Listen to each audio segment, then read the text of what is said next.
Whether it be way back when I was going to school in order to unwind, or here in the current day where I'm looking to do the exact same thing after a stressful day of work, video games have and always will be a part of my life and who I am as a person.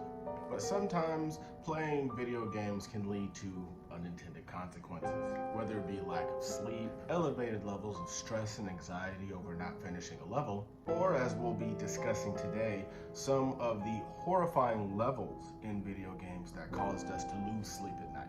Or it's your boy, the Cosmic Squid, and I'm here to talk to you about some of the creepiest levels in video games.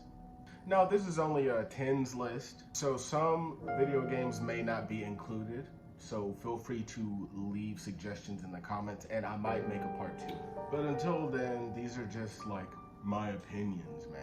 So feel free to stick around and see what I have to say about these creepy levels of games. Starting off at number 10, we have the Black Lake Lodge in Condemned 2. Now, this level doesn't even start off at the lodge. It actually starts off at the scene of a plane crash caused by your inner demon, you with a clown face. Not to say that all clowns are bad, but I will go so far as to say this ain't the comfy couch. After surviving this plane crash, you have to trek through a frozen forest where you get the feeling that things aren't quite what they seem. After seeing activity from your former job, you start seeing things like guns dropped on the floor, body parts streamed all over the place, and a large creature with rabies stomping around as well. After you get to the lodge, you get to meet the culprit of all this bloodshed, a gigantic rabies-infested bear. After narrowly escaping the bear onslaught, you get to walk around the Black Lake Lodge, getting to do the normal things that you get to do when revisiting an old family friend's house. Gathering evidence, disarming bombs, that whole totally normal thing. Afterwards, you get attacked by the SBU, leaving the entire lodge to them for them to destroy. Leaving behind what could have been a treasure trove of the main character Ethan's past. Not only is it a terrifying level, it's also one of those levels that leave a lot more questions than answers. A whole different type of fear all in itself. Next up on our list at number 9 is Titan's Elementary School from Dead Space. Speaking as a parent myself, it was a whole other different type of horror, hearing the distorted cries of what would be a human baby. But then you realize that that human baby has been corrupted by the necromorph Scourge. You're introduced to this particular type of necromorph by it actually blowing up another person on the spacecraft that you're currently on. Couple that with a lot of files stating the side effects of the marker and seeing the effects that it was having on the children and staff on the space station. And also knowing that whether it be women or children, this particular virus, these necromorphs, these zombies on steroids, they left no one behind. There was absolutely no mercy, and it was a complete slaughter of the entire crew of the Ishimura. They went out there seeking a better life, but instead all they found was death in the void. Something to really think about whenever you think about the title Dead Space. These necromorphs must have destroyed any and all life before we even had the opportunity to come into contact with it, which leaves you to think even more on how you're just a small speck on this tiny pale dot. But yeah, necromorphs suck. Coming in at number 8, we're going back to Condemned 2, the Preston Motel.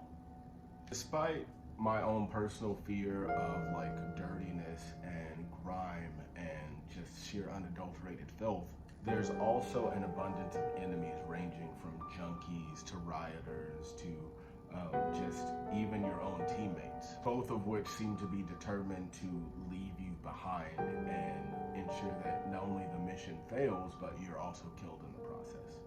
Not knowing who your friends are is also a really big thing with me in regards to the main character being betrayed at the end of this level. Being left alone in what's basically a war zone is something that's very frightening to me.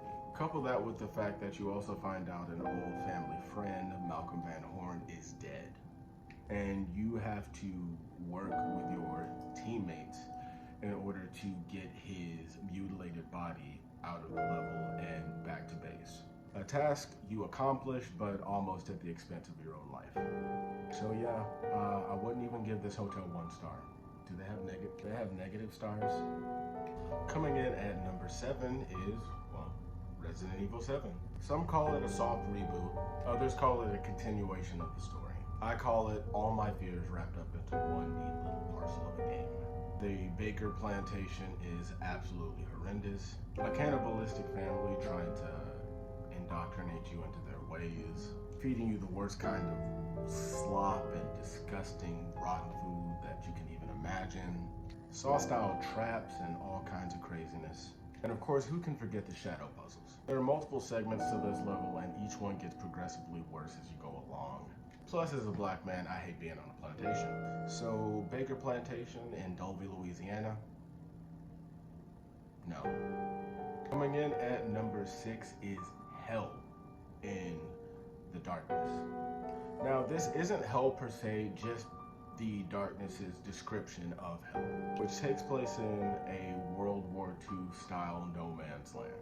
You run into all different sorts of zombies, both friendly and not friendly, discover new types of abilities and gain all kinds of crazy weapons.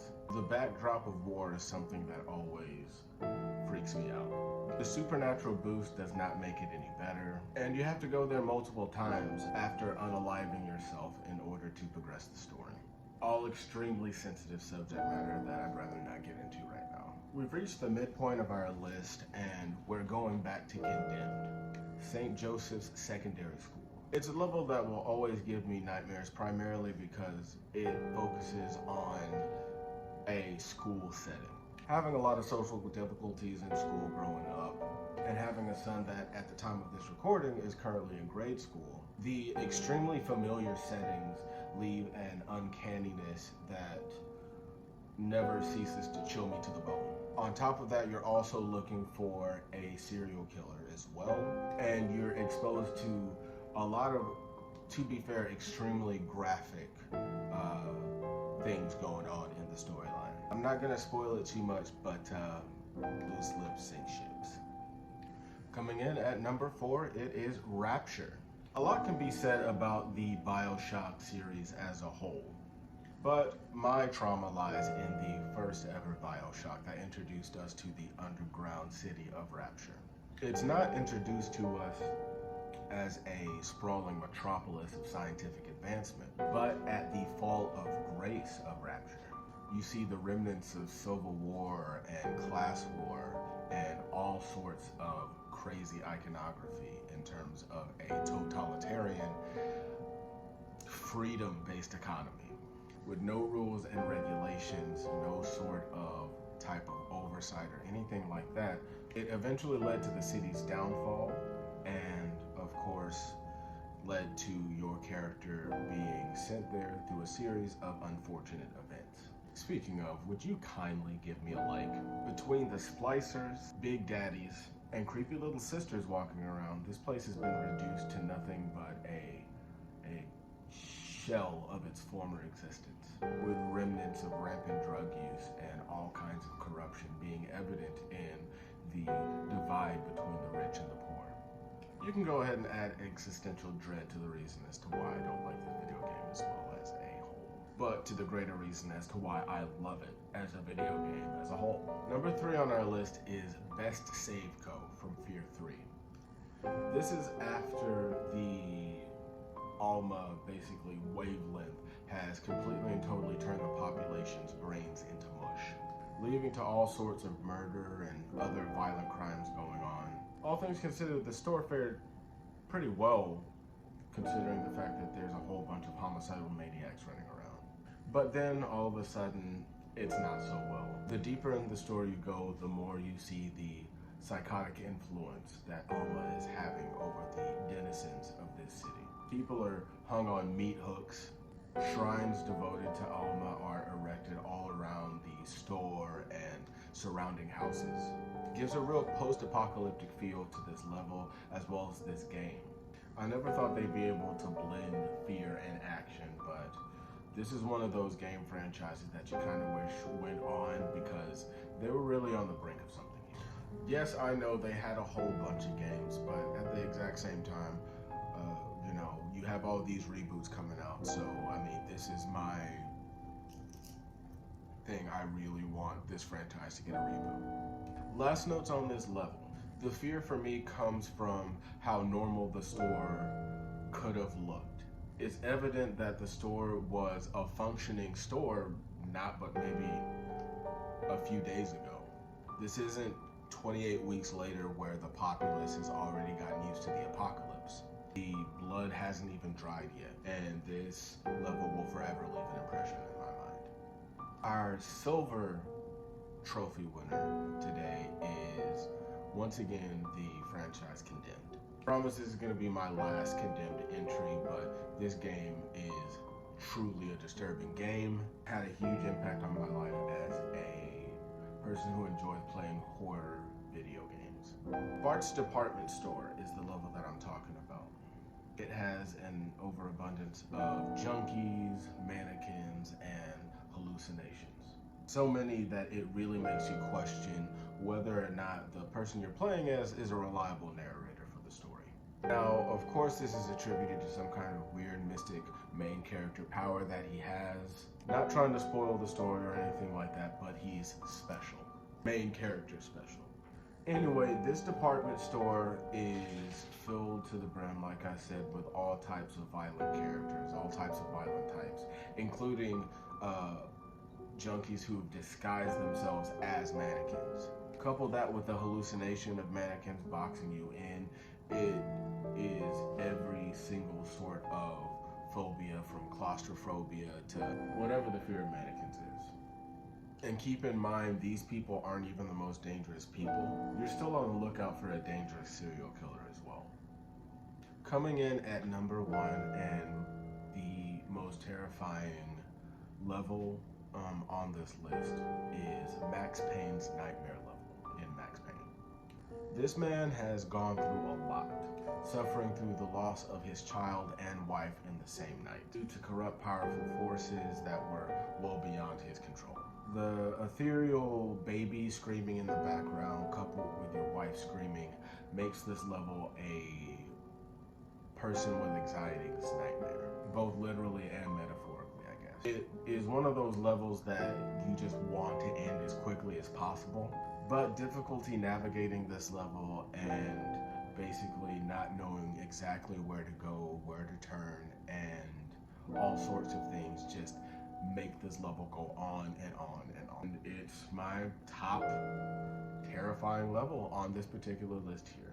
Like I said, this was just an opinion video based off of some of the scariest levels that I've personally played through in video games. Let me know your thoughts in the comment section below, and like I said, I might do a part 2, who knows. Make sure you go check out my Kengan Ashura review videos. I'm doing a episode by episode review of each episode of Kengan Ashura. At the recording of this video, I'm working on the second one. So if you haven't seen the first one, go ahead and give it a like, comment, and subscribe. Give it a listen. I mean, it might be something that you're into. But until next time, I'm the Cosmic Squid. You've been awesome, and we will see you.